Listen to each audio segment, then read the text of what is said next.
asante niliyokuongeza, amesema mwenyekiti, kawaongezea mbunge wa viti.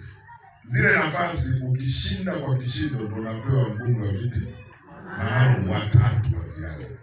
Kwa Wanalindi, Wanamtama, Mheshimiwa Rais anasema asante. Karudia asante mara tatu. Asante, asante, asante. La pili, anatoa ahadi hatowaangusha. Hata mwenyekiti ameomba mumuombee dua.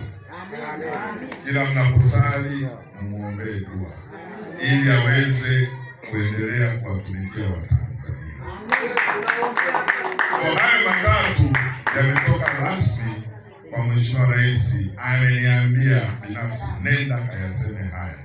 Naomba muyapokee. Pili, imetoka kwa Katibu Mkuu wa Chama cha Mapinduzi, Dr. Asha Rose Migiro. Yeye la kwake anasema kawashukuru sana. Amesema neno moja najaribu kulikumbuka vizuri. Alisema kwa Kiingereza, mimi nitafsiri kwa Kiswahili. Alisema the most unified region. Yaani mkoa ambao umeungana vizuri pamoja. Anasema muendelee kuwa na umoja huo. Na ameahidi lazima tutarudi tena kuja kupiga ziara. Alikuja na mama wakati ule, lakini sasa anatafuta nafasi aje ale na nyie hapa, aje afanye ziara. Sisi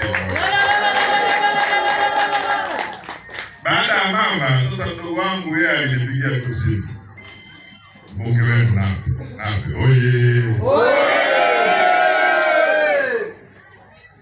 Niseme tu kweli, ni mimi ndo nimemzuia asije.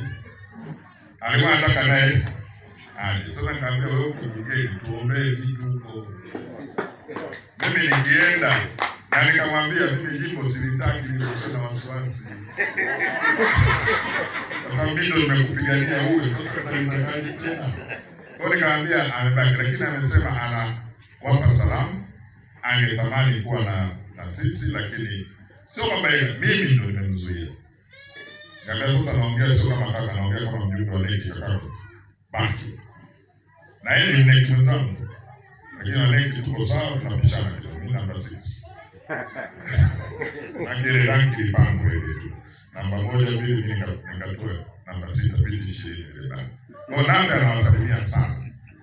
Na niwaambie tu kweli, Nape ni mdogo wangu wa muda mrefu, wa siku nyingi. Mpaka harusi yake sisi ndio tumesimamia kuoa.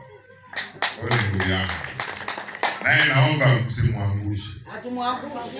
Na naomba niseme mbele yako mwenyekiti, mbele yako, Nape akiwasumbua njooni kwangu. Ilikuwa akiwasumbua na mnakimbilia kwa marehemu mzee wenu. Sasa nipo mimi. Akisumbua njoo. Tunajua sisi jinsi ya kukanyana na kuwekana chini. Sisi mmoja.